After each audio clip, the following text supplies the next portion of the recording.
on this stuff, where do you think like I assume you've heard about like the whole transhumanist movement, where Yes, like yeah, that is the antithesis of what I'm talking about. I was gonna That's the opposite end. That's the basically there's two theories and there's two philosophies in this. If you reach a higher level of intelligence, you realize that there's either the real massive tech guys that are the transhumanist movement, and they're mm, very intellectually intelligent.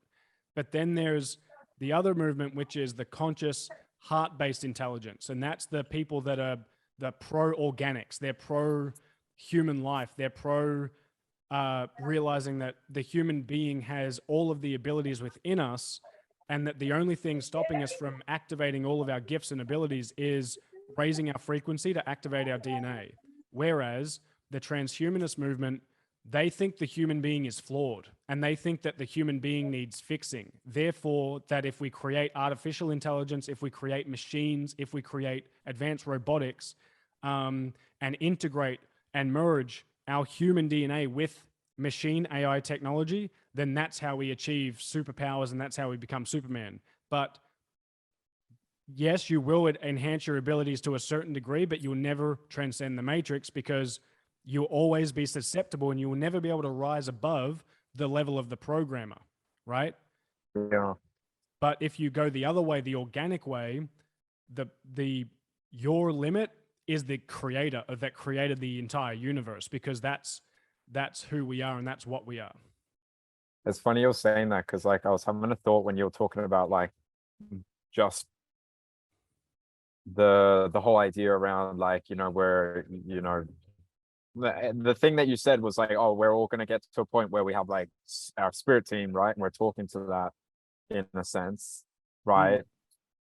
um because like I've done like a lot of reading, which is like we're almost like there's always times in history where we always rediscover the past and like bring it forward.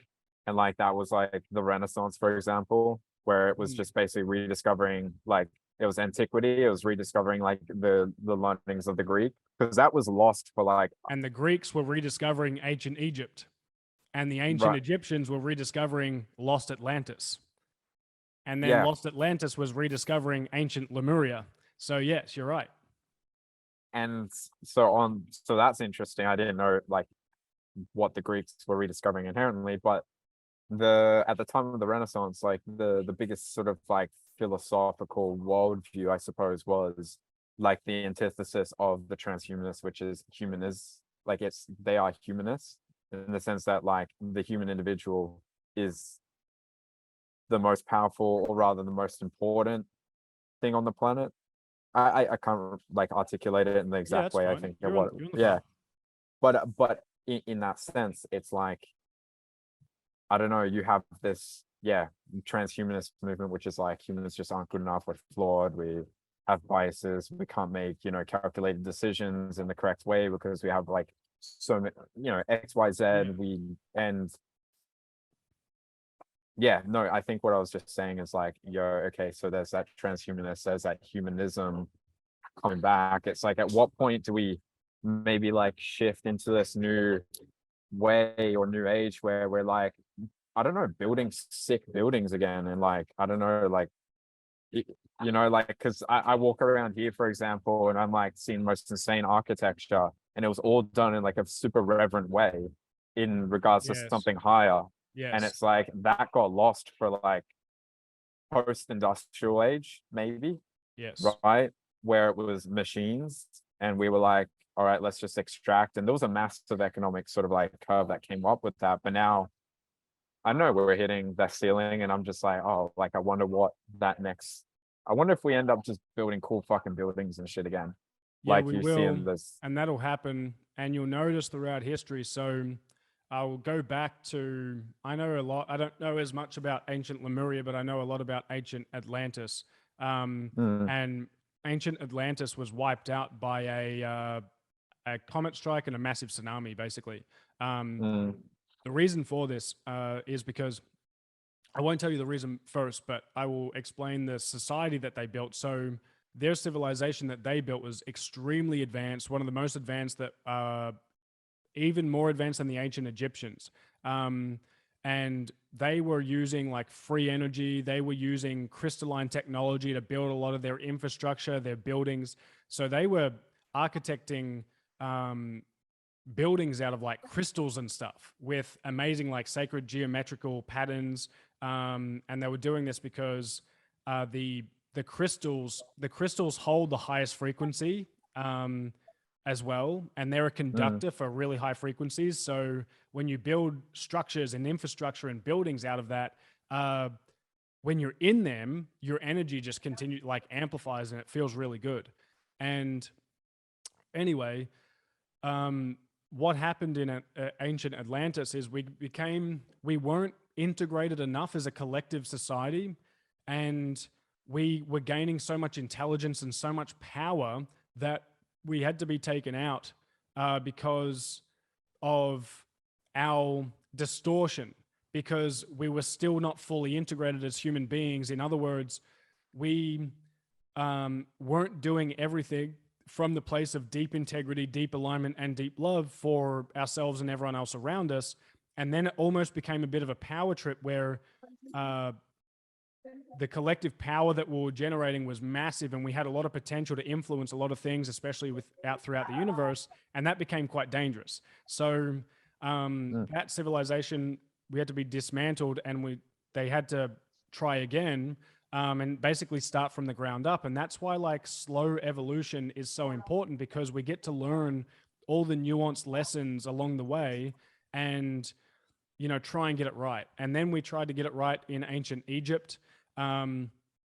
Ancient Egypt was a amazing time with so many incredible technologies. I mean, you just have to look at the pyramid structure and understand why that was created, how it was created, and the things that they were using it for, which was, yeah, amazing. And then that led into ancient Greece, which was kind of a rediscovery of that. And then there's the Renaissance era where, you know, at each point in time, as civilization advances enough in its intelligence and consciousness to start to look back at a deep level and be like, what is the way forward? What are the deepest truths of why we're here?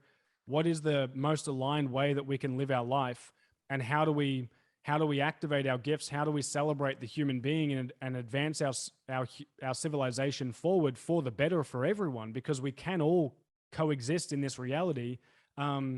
But it's about creating for ourselves and others, and not trying to control other people, not trying to seek power over others. And that's where that is basically the balance of the light and the dark. And then as we have now advanced into our modern westernized culture, we're reaching a point now where we're going to see massive booms in creativity, in technology, but it's going to go in two ways. There's going to be a return to like kind of, yes, sacred infrastructure, building and creating art and expressing beauty. And that's basically to represent who we are as human beings, right? Where we actually appreciate our gifts, our light, our beauty. And then there's going to be the other movement, which is going to be all about high-tech machinery, AI development. And that is basically going to be created to enhance the control system and to ultimately like gain control over the human being, because their belief is that, you know, we are flawed, like human beings are flawed, and we must create technological advancement to fix us. When in reality, what we need to resolve within us is nothing. There's nothing wrong with us. We just need to learn how to master our emotions, because if we master our emotions and master our energetic system and master our chakra system, then we will receive all of the intelligence that we need, and we will be able to integrate ourselves. We'll be able to exude unconditional love and receive the intelligence from our guides and higher spirit teams that want us to advance into the most abundant, like, and empowered society or civilization here on earth. But we've got to desire that. We've got to want it. But if we continue to play the victim, then the victims will fall into the trap of following the machinists and the technocrats, because they'll be able to sell them their glitz and glamour and their solutions. And then the more that people give their power away to others, eventually their energy will be siphoned and they'll be entrapped in a deeper level of the matrix, which will be like things like potentially the metaverse and stuff like that. And AI integration into the human body. So think like Neuralink and stuff. That's where as soon as you plug yourself in, there's no returning. You can't unplug once you're plugged in. So that's where AI is going to start to infuse through the human body and become a distortion, a separation from the organic human. Do you think there's like a middle ground? Because I was listening to I think where it came up, it was talking about, it was like Andrew Huberman, you know, the ophthalmologist from Stanford. He was talking about like this, obviously two groups. There's like this transhumanist, like that's our next step, right? In terms of, you know, if we want to come up with or live longer, right, etc. There is that transhumanist sort of movement. Then there's like this movement of like, we have to be completely sacred and we are who, like, you know, humans are humans, and that is, there is something there. I can't quite think of it, or I don't know if there is an in-between, because it's like full. Is there an in-between, do you think? Like where So this is I where, don't yeah, I don't know. I don't know either. Because this is the great choice that we're here to make, and this is the great experiment to see what path we take, right? Because ultimately, what I do know is a lot of the transhumanist movement that's driven by the dark side, the dark beings that influence and basically give the most intellectually intelligent people of our generation and our society, they communicate with them and give them a lot of the ideas for the technology to actually build and implement here in our society. And likewise, there's the other side, which is the light, and the people who are masters of their internal world and are showing that they want to choose the path of positive polarity and love and service to humanity and the creator at large. Then they're the ones developing relationships with the light ETs, the light beings that are looking over us in our world. So then you've got basically the dark entities, you've got the light entities, and then they're influencing or like building out relationships and connections with either side. So the humans who take the path of negative polarity in the darkness, they will reside at the frequency of influence from those dark entities. And then you've got the light ones who reside at a similar frequency, and they will be influenced by the light. Both will then be basically trained to take on leadership positions to either emphasize the darkness or the light. And this is the great battle. This is the great dualism of our society, because I don't know where it will go. My vision and my greatest desire and my own personal path will be to emphasize us realizing who we truly are and returning to our deepest nature, activating our own human gifts, and I think that's pretty clear. But will there be a middle ground? To me, the middle ground represents deep integration of both, acceptance of both ways playing out and being somehow to work harmoniously. The problem with integration with the dark side, right? The light can accept and integrate the dark side, but because of the frequency of the dark side throughout history, the dark side has never really wanted to cooperate with the light because they don't want to come into union. They don't want to integrate because unity consciousness is a higher frequency. That's not that the dark side, it's unity is like the frequency up here, and the dark side can't get past this frequency to actually embody that truth. Otherwise, they'd essentially turn to the light side. So this is where it's difficult, and this is where I don't know how the integration, and I'm not quite aware of how that's going to take place. I'm sure there'll be some form of middle ground, maybe, and integration. I don't know what that looks like, but we'll have to see as things unfold in this world. Do you think the middle ground's like an observer? I think what you're seeing right now, I think you're already seeing the middle ground. Yeah, well, I suppose the middle ground is like the current reality. The current reality, but like the articulation of like trying to figure out which way's best. Like I was listening to a podcast, and someone was talking about. I apologize if it's so loud around me and you can't hear me. No, you're actually fine. Okay, cool. I was watching a podcast and it was talking about like how tech influences the values of the human, and human doesn't influence the values of the tech, in the sense that Yeah. like, where I think for a period of time there was, we held I think bulls and cows and stuff as sacred. And then as soon as there was the time at which came that we used like those animals to like for agricultural reasons, which meant like having to like put a thing through its nose, work it like 12 hours a day, Yeah. like, you know, that then the technology which that was led to like this big massive change in that the sense that like animals actually weren't as sacred as they were before. And Mm. like the same thing is sort of like happening across sort of, whatever tech that we might be creating may be like the thing that just drives us, where we're like we hire, I mean it's happening now. We put tech and we put AI and we put all these like crazy techs in like this, how would you say, like what's the word? Like pedestal.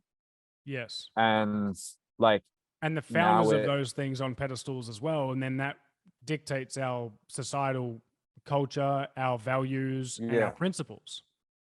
And there's that, but then there is very much like those rational optimists around, or tech optimists, where like I was reading like the need for like the tech that we produce, depending, it's like there's that humanist which is like we're capable and we don't need like all of the tech that this side's really creating, but like there's a lot of the tech that this side creates that actually lends itself to like really powerful solutions to like very gnarly problems. I think Okay. like a lot of the tech founders here are just like, I mean, like just some of them are getting bored and are just like, well, like where does like AI lead? And that's like Yes. new And tech that can lead. this is the great paradox and problem. We are living currently in a time where the human being is overly mentally developed and radically underdeveloped in our heart. So our intuition and our heart is radically undeveloped in proportion to the advancement of the human mind and the logical, rational way of thinking. And that is what creates the great distortion. So there's nothing wrong with the tech. What is wrong with the tech is that when it's created from a human being that is very advanced intellectually, but disconnected from their heart and their internal guidance system, then the tech will optimize for distorted desires in a way. It'll start to take on its own life form that will actually start to take advantage of the lower level human desires. And it will keep humans in that place because when tech is developed from an intellectual perspective, the intellectual mind is a great tool, but it's not as intelligent as the heart. And when it's developed by the mind, sometimes the mind has all the best intentions in the world, but sometimes the mind won't have the foresight of what technology can turn into in the future. And therein lies the problem. And that's why I believe that humanity and society at large needs radical development in emotional mastery and helping us heal as a collective, and helping us become whole and training us on how to use our intuition and our heart, because that's what feels the best, right? When you're connected to your heart, you're in love, you're in joy, and you're doing things for the purest reason. You're not trying to take advantage of others. But when technology gets into the hands of people, and it might not have even been the intention of the founder might have had great intentions himself. But when other people get control and start to be able to influence the technology who are not heart centered, that's where things distort greatly. And that is the great problem of our time. And that is the problem that needs addressing the most. I think I can summarize that with a quote from my favorite guy, Daniel Schmachtenberger, which is, we have the power of gods, but not the wisdom to wield it. 100%. That's it. That summarizes it completely. Yes. Yeah. And I think it's part of me is like, do you solve that via pushing the tech that is altruistic, and leads to good consequences? Or do No, you, no, no, no. It's backwards because well, you can't push an advanced tech at an accelerated rate when the human heart and intuition system is not caught up yet. And that's why it's like a balancing act. It's like, okay, the tech is already here compared to our human heart and intuition system, right? mm, So if we continue to try and build tech to solve the problem, ain't gonna fucking happen because the tech will continue to distort itself. And that's why it's like we need to teach the human being. We need to just go direct to the human being and help human beings advance internally and heal themselves so it can come back up to equilibrium. Once we are here, then it's like, okay, now our hearts can create the tech in proportion to our development so it stabilizes itself over time. This is why civilizations of the past have fucked themselves in the foot time and time again. This is the great lesson of history. We have had the intelligence in the past. We've had the tech in the past. We've developed it to no end. And it's been amazing. But we end up fucking ourselves and killing ourselves and blowing ourselves up.